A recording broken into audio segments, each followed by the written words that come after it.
Hello to everyone, again welcome on my YouTube channel तेरा मेरा maths. HP TGT के regarding videos upload होती जा रही है। तो सेट बिल्कुल कंप्लीट हो चुका है, जिसमें मैंने उसका मतलब थ्योरी वाला पोर्शन और प्रीवियस ईयर के क्वेश्चन डिस्कस कर रखे हैं। और HP TGT रिवीजन करके एक मैंने प्लेलिस्ट तैयार कर रखी है। तो सेट के सारी वीडियोस कंटिन्यूटी में आपको वहाँ से मिल जाएगी। अब मैं स्टार्ट करने वाली हूँ रिलेशन टॉपिक, ठीक है। तो इसमें भी आज की वीडियो में रिलेशन के रिगार्डिंग जो थ्योरी पोर्शन है वो डिस्कस होने वाला है। तो इसके नेक्स्ट वीडियो में जो आएगा वो प्रीवियस ईयर क्वेश्चन होंगे। तो जल्दी से कर ले इस चैनल को सब्सक्राइब अगर आप चाहते हो कि इस बार क्रैक करना ही है हमें TGT।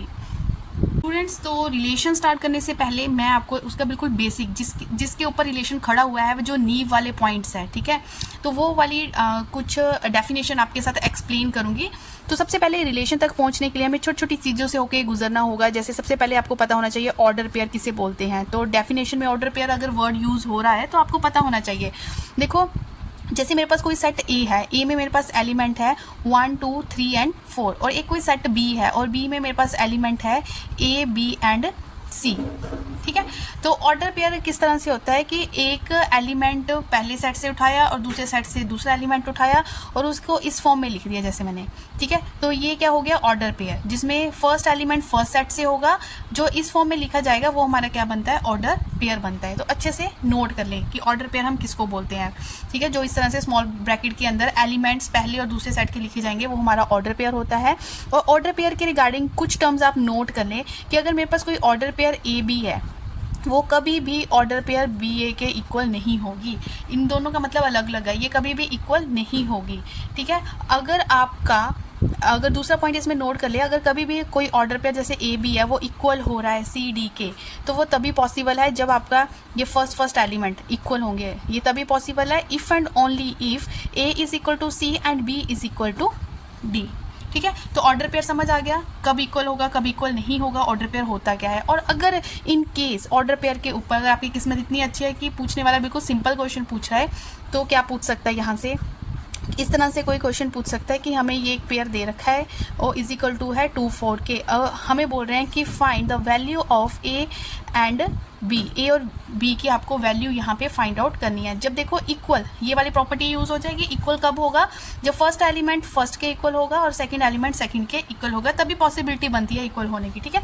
तो फर्स्ट एलिमेंट को फर्स्ट के इक्वल कर दो, A plus B is equal to 2 हो गया और A minus B is equal to 4 हो गया। ऑन सॉल्विंग दिस इक्वेशन जब हम इनको ऐड करते हैं तो ये तो कैंसिल आउट हो जाएगा, तो ए की वैल्यू 3 निकल के आएगी। और ए की वैल्यू हम कहीं भी पुट आउट करते हैं, पुट करके देख लेना, तो बी की वैल्यू वहाँ से -1 आएगी। तो किसी भी ऑप्शन में आपको 3 और -1 दिखता है तो आप उसको टिक कर लें। अब मैं ना एक बेसिक सी बात आपको बताती हूँ कि जल्दी जल्दी में हमने आंसर तो निकाल लिया 3 और -1, जो कॉमन मिस्टेक होने के चांस होते हैं वो क्या होते हैं। सबसे पहले आप क्वेश्चन में ये देखोगे कि आपसे find the value of A and B बोला गया है या बी एंड ए। अगर ए पहले बोला गया है तो ए की वैल्यू जिस ऑप्शन में 3, -1 हो उसको आप टिक करोगे। ऑप्शन कंफ्यूज करने के लिए -1 और 3 भी होगी, ठीक है। तो जल्दी जल्दी में इसको टिक मत कर देना कि 3 और -1 आपको दिख रहा है। तो ये कॉमन मिस्टेक है जो कॉम्पिटिटिव एग्जाम में एक तो प्रेशर होता है होने के चांस, जबकि बिल्कुल सिंपल क्वेश्चन है, ठीक है। काफ़ी स्टूडेंट्स इस चीज़ से गो थ्रू हो चुके हैं, तब मैं इस वीडियो में ये बात आपको हाईलाइट कर रही हूँ कि 3 इज इक्वल टू -1 ए और बी के अकॉर्डिंग ही आप क्या करोगे, टिक करोगे, ओके। चलो अब नेक्स्ट टॉपिक में बताती हूँ आपको। अब जो नेक्स्ट टॉपिक है इस वीडियो में वो है कार्टेशियन प्रोडक्ट ऑफ सेट। ये कार्टेशियन प्रोडक्ट ऑफ सेट होता क्या है, इसमें भी आपके पास 2 नॉन एम्प्टी सेट हो गए। जैसे आपको एक सेट ए दे रखा होगा और एक बी, और कंडीशन क्या दे रखी होगी कि ये दोनों सेट किस तरह के हैं, ये नॉन एम्प्टी सेट है, मीन्स इनमें कोई ना कोई एलिमेंट होगा ही होगा। और कार्टेशियन प्रोडक्ट की जो रिप्रेजेंटेशन होती है वो ए क्रॉस बी, इसको हम मल्टीप्लाई नहीं यहाँ पे पढ़ोगे, ठीक है, कि ए मल्टीप्लाई बी, इसको हम पढ़ेंगे ए क्रॉस बी, जो किसको रिप्रेजेंट कर रहा है, कार्टेशियन प्रोडक्ट को रिप्रेजेंट कर रहा है। कार्टेशियन प्रोडक्ट में जो एलिमेंट्स लिखे जाते हैं वो कैसे लिखे जाते हैं, ऑर्डर पेयर। देखो ऑर्डर पेयर की बात होगी ना, जिसने अब ऑर्डर पेयर ही नहीं पढ़ा होगा वो बोलेगा ये ऑर्डर पेयर होता क्या है। जो इस फॉर्म में एलिमेंट्स होंगे ए बी की फॉर्म में ऐसे स्मॉल ब्रैकेट के अंदर, इसमें कार्टेशियन प्रोडक्ट में जो एक सेट बनता है वो किसका बनता है, ऑर्डर पेयर का बनता है, जिसमें जो फर्स्ट एलिमेंट होता है वो पहले सेट को बिलोंग करेगा और जो दूसरा एलिमेंट होगा वो क्या करेगा, सेकेंड सेट को बिलोंग करेगा। तो ये सिंपल सा मतलब डेफिनेशन होगी कार्टेशियन प्रोडक्ट की। हमें डेफिनेशन को रट्टा नहीं लगाना है, हमने टर्म समझनी है कि कार्टेशियन प्रोडक्ट होता क्या है। कार्टेशियन प्रोडक्ट में 2 सेट की बात हो रही है यहाँ पे, जिसको हम ए क्रॉस बी करके लिख रहे हैं। ये एक सेट होगा किसका, ऑर्डर पेयर का एक सेट होगा। ऑर्डर पेयर में जो फर्स्ट एलिमेंट है वो फर्स्ट सेट से आएगा और सेकेंड एलिमेंट जो बिलोंग करेगा वो सेकेंड सेट को बिलोंग करेगा। ठीक है। अब मैं आपको एक एग्जांपल दे के समझा रही हूँ। मेरे पास ना कोई सेट ए है, सेट ए में समझो 2 एलिमेंट्स है 3 एंड 4, और एक सेट मेरे पास बी है और इसमें एलिमेंट है 5 एंड 6। अब जब हम इनका कार्टेशियन प्रोडक्ट निकालते हैं ए क्रॉस बी करके, ठीक है, मुझे कार्टेशियन प्रोडक्ट निकालने को बोला है, तो कैसे निकलेगा? तो सबसे पहले आपको ये पता होना चाहिए कि जो इसमें कार्टेशियन प्रोडक्ट में एलिमेंट्स होंगे वो कितने होंगे। देखो ए के पास कितने एलिमेंट्स है, ए के पास है 2 एलिमेंट, इसके पास कितने एलिमेंट है, इसके पास भी 2 एलिमेंट है, तो 2 × 2 4, मतलब 4 एलिमेंट्स बनेंगे इसमें कार्टेशियन प्रोडक्ट में, 4 एलिमेंट्स, ठीक है। तो पहला कैसे बनेगा, ए क्रॉस बी, जैसे आप सिंपल मल्टीप्लाई करते ही हो ना, 3 × 5 15 नहीं कर दोगे, मतलब ये एक ऑर्डर पेयर बन जाएगा। इसका फर्स्ट एलिमेंट पहले 3 5 से ऑर्डर पेयर करेगा, पेयर बनाएगा, फिर 3 6 के साथ पेयर बनाएगा, ठीक है। तो कैसे बनेगा, एक बन गया 3 5, दूसरा बन गया 3 6, उसी तरह 4 फिर पहले 5 से बनाएगा, फिर 4 6 के साथ, फिर ये बन गया 4 5 और 4 6, तो टोटल 1 2 3 4, ये 4 एलिमेंट्स हो गए। ये बन गया कार्टेशियन प्रोडक्ट, इस तरह से लिखा जाता है, ठीक है। अब कार्टेशियन प्रोडक्ट की कुछ प्रॉपर्टीज़ मैं आपके साथ डिस्कस करूंगी, जल्दी से आप नोट करते जाएं, ठीक है। मैथ्स कर रहे हो ना, किसी भी वीडियो को देख रहे हो तो आप क्या करोगे, पूरा तैयारी के साथ बैठोगे, अपने नोट्स लेके बैठो, जो आपको इंपॉर्टेंट लगता है ना वो नोट करते जाओ। ये देखने में सिंपल लग रहा है कि हमें तो ये आता है, लेकिन हो सकता है कुछ टर्म्स मैं ऐसी बोल रही हूँ जो आपने इग्नोर कर दियो सिंपल समझ के, और वही इंपॉर्टेंट होती है कॉम्पिटिटिव एग्जाम के लिए। कार्टेशियन प्रोडक्ट पे कुछ प्रॉपर्टीज़ है, वो नोट डाउन कर लो आप। कहते हैं ए क्रॉस बी 5 होगा, ए क्रॉस बी में कोई भी एलिमेंट नहीं है, वो कब तब पॉसिबल है जब ए खुद भी 5 हो और बी भी क्या हो, 5 हो, तभी ये पॉसिबल है, ठीक है। सेकंड है, अगर number of elements in set ए समझो m है और number of elements in set b वो n है, तो number of elements in this Cartesian product कितने होंगे। जैसे मैंने पीछे 4 किया था, तो कैसे किया था, m × n, इन दोनों को, इसके एलिमेंट्स जितने हैं इसके एलिमेंट्स आपस में मल्टीप्लाई हो जाएंगे, तो टोटल नंबर ऑफ एलिमेंट्स निकल जाएंगे इस कार्टेशियन प्रोडक्ट में, ठीक है। अब मैंने बोला था ए क्रॉस बी, हो सकता है इस तरह से भी हो, ए क्रॉस ए, तो मीन्स 3 सेट है, तीनों सेम सेट है, तो इसमें जो पेयर बनेगा वो 3 एलिमेंट्स को, मतलब पहला एलिमेंट पहले सेट से, बी दूसरे से, सी तीसरे से, और वही ए बी सी किसी आर को बिलोंग करते होंगे, ठीक है। अब जैसे मैंने ये वाली प्रॉपर्टी लिखी, ठीक है, 3 को आप कैसे मल्टीप्लाई करोगे, समझो मेरे पास ना एक ए है, वो क्या है 1 2, ये बिल्कुल सिंपल है, जल्दी से समझ लो आप, ठीक है। ए मुझे फाइंड आउट क्या करना है, जो इस क्वेश्चन में मुझे फाइंड आउट करने को बोला गया है वो ए क्रॉस ए, ये मुझे फाइंड आउट करना है। तो कैसे करेंगे, सबसे पहले आप ए क्रॉस ए निकालोगे, ए क्रॉस ए का मतलब 1 2 क्रॉस किसको कर रहा है, 1 2 को, ठीक है। कैसे होता है, पहला एलिमेंट कैसे बनेगा, ये 1 1 बन गया, फिर ये 1 किसके साथ पेयर बनाएगा, अपना 2 के साथ पेयर बनाएगा, इसी तरह 2 किसके साथ पेयर बनाएगा, 1 के साथ, अब ये 2 किसके साथ पेयर बनाएगा, 2 के साथ, ठीक है। तो इस तरह से ये मेरा ए क्रॉस ए निकल गया। अब आप क्या करोगे, इस ए क्रॉस ए को मल्टीप्लाई कर दोगे तीसरे ए के साथ, ए क्रॉस ए की जगह ये यूज़ होगा, ठीक है, और ए की जगह ये यूज़ होगा। अब ये 1 पहले सभी के साथ होगा, फिर ये 2 सभी के साथ आएगा, ठीक है। तो कैसे आएगा, ये बन गया 1 1 1, पहले 1 हर किसी के साथ पेयर कर रहा है, 1 1 2, और यहाँ से बन गया 1 2 1, और यहाँ से बन गया 1 2 2, ठीक है। अब ये 2 सभी के साथ क्या करेगा, पेयर करेगा, तो इसको आगे रखना है, क्योंकि मैं इसको क्या रख रही हूँ, आगे रख रही हूँ। तो ये क्या बन गया, 2 ने इसके साथ पेयर किया 2 1 1, फिर 2 1 2, फिर 2 ने इसके साथ पेयर किया 2 2 1, और 2 ने इसके साथ पेयर किया 2 2 2 करके। तो ये इस तरह से, अब मैंने ये एग्जांपल लिया, कोई भी एग्जांपल हो आपको जस्ट बेसिक समझना है, ठीक है। बेसिक आ गया तो हम क्वेश्चन की फॉर्म जो भी हो हमें उससे कुछ लेना देना नहीं है। अब कुछ मैं इंपॉर्टेंट रिजल्ट और लिखने वाली हूँ, वो नोट डाउन कर लो। तो आप किसी भी स्टेट के हो, चाहे यूपी के हो, चाहे पंजाब से हो, चाहे हिमाचल, किसी भी स्टेट को बिलोंग करते हो और टीजीटी के लिए तैयारी कर रहे हो, तो ये चैनल आपके लिए मतलब आपको कुछ सिखा के ही जाएगा। तो जो भी पहली बार इस चैनल पे विजिट कर रहा है वो जल्दी से इस चैनल को कर ले सब्सक्राइब, ठीक है। कुछ भी आपको अच्छा लगा हो तो you can write through comments, ठीक है, फॉर मोटिवेशन। अब मैं लिख रही हूँ कुछ रिजल्ट्स, इसको आपने एज इट इज़ लर्न कर लेना है। ये रिज़ल्ट आपको, मैं बार बार बोलती हूँ, जो रिजल्ट्स होते हैं ये ऑप्शन एलिमिनेट करने में बहुत हेल्प करते हैं। तो ये सिंपल ही है, जैसे हम ब्रैकेट ओपन करती हैं, तो ये बन गया ए क्रॉस बी, यूनियन आ गया सेंटर में, अब ये बन गया ए क्रॉस सी। ये हो गया फर्स्ट रिजल्ट। सेकंड रिजल्ट देख लो, अब यूनियन की जगह यहाँ पे इंटरसेक्शन आ गया, इसको भी आपने जस्ट इस तरह से लिख दिया, ए क्रॉस बी, इंटरसेक्शन कॉमन आ गया, ए क्रॉस सी, ठीक है। अब आप क्या करोगे, थर्ड रिजल्ट पढ़ लो, थर्ड रिजल्ट कुछ इस तरह से है, यहाँ पे b माइनस सी करके है, तो ये भी बिल्कुल सिंपल है। माइनस को हमने ऑपरेशन को सेंटर में रख दिया और अब a ने क्रॉस कर दिया c के साथ। और फोर्थ रिजल्ट है a cross b intersection c cross d, तो ये बन गया a क्रॉस c और ये अच्छे से पढ़ लेना, और ये बन गया b क्रॉस d। इसको नोट डाउन कर लो, ठीक है। अब आपने ना एक, जैसे अभी रिलेशन तक हमने पहुंचना है, कार्टेशियन प्रोडक्ट तक पढ़ा, ठीक है। अब हम पढ़ेंगे रिलेशन, ठीक है। अब नींव मैंने आपको सारी पढ़ा दी। अब मेन मुद्दा है जो चैप्टर का हमारा नाम है रिलेशन, अब हम वहाँ पे पढ़ेंगे कि वो होता क्या है। तो ध्यान से देखिए कि मेरे पास कोई सेट ए है, ए में एलिमेंट है 1 और 2, और बी मेरे पास कोई सेट है उसमें एलिमेंट है 2, 3 एंड 4। अब मैंने रिलेशन बनाना है। रिलेशन कैसे बनता है, ए टू बी को ये मैंने रिलेशन डिस्क्राइब करना है। वो है, ये मैंने लिखा ऐसे, मुझे कुछ गिवन है 1 4 एंड 2 3, ठीक है।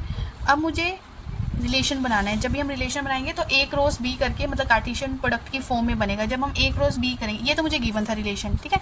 अब मैंने देखना है कि रिलेशन है या नहीं है। तो आप कैसे, किसी भी एग्जांपल, मतलब कोई भी क्वेश्चन आपको दे रखा है, आप बताना है कि ये वैलिड रिलेशन है या नहीं है, तो आप कैसे देखोगे, आपने कार्टेशियन प्रोडक्ट निकाल लेना है, ठीक है। जो भी दो आपको नॉन एम्प्टी सेट दे रखे होंगे। तो जैसे इसमें क्या बना, ये बना 1 2, ठीक है, ये बना 1 3 और 1 4। ऐसे ही अभी 2 उसके साथ जाएगा 2 2, 2 3 एंड 2 4, ठीक है। ये बन गया हमारे पास। अब देखो 1 3 यहाँ भी है, इस कार्टेशियन प्रोडक्ट में आ रहा है, 1 4 भी इस कार्टेशियन प्रोडक्ट में आ रहा है, 2 3 भी इस कार्टेशियन प्रोडक्ट में आ रहा है। इसका मतलब जो भी रिलेशन होता है वो किसके अंदर, किस में से निकल रहा है, ए क्रॉस बी से। किससे निकल रहा है, इस कार्टेशियन प्रोडक्ट से निकल के आता है, ठीक है। कार्टेशियन प्रोडक्ट एक हेड है, ठीक है, ये एक मेन क्या है, हेड है, जिसमें से रिलेशन बनकर आता है। तो मैं ये बोल सकती हूँ कि जो रिलेशन होता है वो कंटेन्ड होता है किसके अंदर, कार्टेशियन प्रोडक्ट के अंदर। वेरी इंपॉर्टेंट पॉइंट, ठीक है। मैंने आपको बाय एग्जांपल समझा भी दिया कैसे रिलेशन को आप सबसेट बोल सकते हो, किसका, कार्टेशियन प्रोडक्ट का, ठीक है। क्योंकि दो सेट्स का मैंने पहले कार्टेशियन प्रोडक्ट निकाल दिया कि इतना ही, मतलब इसके एलिमेंट्स आएंगे। अब इन्हीं एलिमेंट्स से क्या बनेगा, रिलेशन बनेगा। अब नेक्स्ट इंपॉर्टेंट टर्म जिसमें हर कोई कंफ्यूज होता है, जस्ट अभी इस वीडियो में हमने उस टर्म को ही समझना है, नेक्स्ट वीडियो में उसके हम क्वेश्चंस करेंगे। तो वो है डोमेन, रेंज एंड कोडोमेन। ये हर किसी को क्या करती है, कंफ्यूज करती है। बट आई होप ये वीडियो देखने के बाद जो आपकी थोड़ी सी भी कन्फ्यूज़न है वो दूर हो जाएगी, अगर आप अच्छे से कंसेप्ट को समझ रहे हो। इस चीज़ को मैं आपको फिगर के थ्रू समझाती हूँ। जैसे मेरे पास ये एलिमेंट्स का एक सेट है और ये एलिमेंट्स का एक सेट है, ये मेरा ए है, ये मेरे पास बी है। ए के पास एलिमेंट है, सपोज करो 1 2 3 एंड 4, और बी के पास एलिमेंट है 4 5 6 7 8 एंड 9, कुछ भी हो सकते हैं। तो जो सेट ए है, सेट ए हमारा जो होता है वो हमारा क्या होता है, डोमेन, ठीक है। और जो सेट बी होता है, पूरे का पूरा ए, सारे का, ये नहीं कि मैं कुछ बोल रही हूँ, सारे का सारा ए मेरे पास क्या है, डोमेन। और ये सारे का सारा बी जो मेरे पास है वो है को डोमेन। ये क्या है, को डोमेन। अब मैंने इस सेट से इस सेट तक क्या करना है, एक रिलेशन डिफाइन करना है, ठीक है। वो जो रिलेशन मैंने डिफाइन किया वो मेरे पास कुछ इस तरह से आया, 1 2, वो मेरे पास रिलेशन आया, 1 5 और 3 7 2 6 4 8, ठीक है। ये इस तरह से आया। अब जो 1 3 2 4 है, ये कहाँ से आए, इस पहले सेट से। 1 2 3 4 क्या आए, जो फर्स्ट एलिमेंट होता है इस ऑर्डर पेयर का, उसको हम क्या बोलते हैं, डोमेन बोलते हैं। और जो सेकंड एलिमेंट होता है उसको हम क्या बोलते हैं, रेंज बोलते हैं। सेकंड एलिमेंट जो आ रहा है, ध्यान से सुनो, बिल्कुल ध्यान से, मैंने बोला फर्स्ट एलिमेंट जो किसका होगा, ऑर्डर पेयर का होगा, वो हमारा होगा डोमेन। और जो सेकंड एलिमेंट होगा किसका, इस ऑर्डर पेयर का, उसको मैं क्या बोलूँगी, रेंज, ठीक है। मैं इसको रेंज तो बोल रही हूँ, मतलब 5, ये इसमें थे 1 3 2 4 और ये आ गया 5 7 6 8, ठीक है। ये डोमेन वाले एलिमेंट्स हो गए, ये रेंज वाले हो गए। अगर आप रेंज को देखो, जो रेंज बन रही है मेरी 5 7 6 8, ये कहाँ से निकल के आ रही है, डोमेन में से, ठीक है। रेंज को हम इमेज भी बोल देते हैं, इसको इमेज भी बोलते हैं, क्वेश्चन इमेज करके भी आ सकता है। जो रेंज है ये कहाँ से आ रही है? डोमेन से। इसका मतलब डोमेन, सॉरी कोडोमेन से। कोडोमेन और रेंज इसको आप सेम नहीं बोल सकते। इसका मतलब रेंज को क्या है? कंटेन्ड इन कोडोमेन, ठीक है। रेंज कंटेन्ड इन किससे अंदर से निकल के आ रही है? कोडोमेन से। तो आप इसको इस तरह से लिख सकते हो कि रेंज इज कंटेन्ड इन, किसके अंदर होती है ये? कोडोमेन से। कोडोमेन से बन के आ रही है। कोडोमेन रेंज के लिए उसका फैमिली हेड है, जहाँ से उसकी उत्पत्ति हो रही है, पैदा हो रहा है वो, ठीक है। तो ये मोस्ट इंपॉर्टेंट पॉइंट है। हर मोस्टली स्टूडेंट्स कंफ्यूज होते हैं कि रेंज कोडोमेन में, तो आपको क्लियर होना चाहिए ये पूरे सारे के सारे एलिमेंट्स की बात हो रही है तो कोडोमेन होगा, ठीक है। रिलेशन में जो सेकंड एलिमेंट है, जो इमेज बन रही है, मतलब वो हमारी क्या होती है? रेंज। फिर जब मैंने इस फिगर को इसके साथ मैच किया तो मैंने देखा कि जो रेंज बन रही है वो निकल के कहाँ से आ रही है? कोडोमेन के अंदर से। तो range is contained in codomain. Okay, note down, pause the video and note down this important concept. Question जब पूछो आएंगे ना, जिसने अच्छे से मेरे साथ जो जुड़ा हुआ है, मेरी हर वीडियो को देख रहा है, मेरी ये कोशिश रहेगी कि हर वीडियो जो है मैं 8 बजे तक अपलोड कर दूं। कुछ रीजंस होते हैं, ठीक है, कि मेरे पूरे टाइम पे अपलोड नहीं हो पाती है, बट अगर ज़्यादा से ज़्यादा स्टूडेंट्स मेरे साथ जुड़ रहे हैं तो मेरी ये कोशिश रहेगी कि मैं अपनी वीडियो की एक कॉन्टीन्यूटी को बना के रखूँ, ज़्यादा से ज़्यादा लंबी वीडियो बनाऊँ। तो थोड़ी सी आपकी सपोर्ट भी चाहिए, ठीक है। Please, teaching is my passion. तो अगर आप मेरे साथ जुड़ जाते हो तो ये मेरे लिए बहुत अच्छा है। Now note down this important concept. अगर मेरे पास किसी सेट में जो नंबर ऑफ एलिमेंट्स है वो m है और किसी सेट में नंबर ऑफ एलिमेंट्स n है और मुझे फाइंड आउट करने हैं टोटल नंबर ऑफ रिलेशन, इस सेट से इस सेट तक टोटल नंबर ऑफ रिलेशन कैसे बनेंगे, जैसे हम टोटल नंबर ऑफ सबसेट करते थे तो वहाँ पे तो ये बन जाएगा 2⁻mn, ठीक है। सेम सबसेट जैसा कॉन्सेप्ट है। अगर total number of non empty relation, non empty की जब भी बात होती है तो 5 को हम एक्सक्लूड कर देते हैं, मतलब एक एलिमेंट एक्सक्लूड हो रहा है, तो ये बन जाएगा -1। Note down this concept. अब जो नेक्स्ट वीडियो आने वाली है इसके रिगार्डिंग मैं अपलोड करूँगी, वो होगी टाइप्स ऑफ रिलेशन के ऊपर। अगर वो टाइप्स ऑफ रिलेशन भी हमारा कंप्लीट हो गया तो उससे जो नेक्स्ट वीडियो आएगी, मतलब 3 वीडियोस बन जाएगी, उससे नेक्स्ट वीडियो सारे प्रीवियस ईयर के जो भी इंपॉर्टेंट, हर स्टेट में बार बार रिलेशन के रिगार्डिंग इंपॉर्टेंट क्वेश्चन पूछे जाते हैं, तो मैं उसके ऊपर अपलोड करूँगी।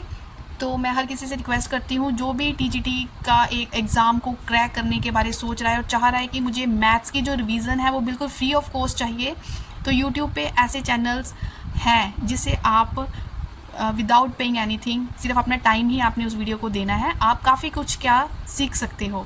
तो इसके डिस्क्रिप्शन बॉक्स में आपको सेट के रिगार्डिंग जो मैंने वीडियोस अभी रिसेंटली अपलोड की है वो उसकी आपको प्लेलिस्ट मिल जाएगी, तो वहाँ पे जाके सेट को अच्छे से तैयार कर सकते हो, ठीक है। तो मिलते हैं नेक्स्ट वीडियो में, टिल देन टेक केयर।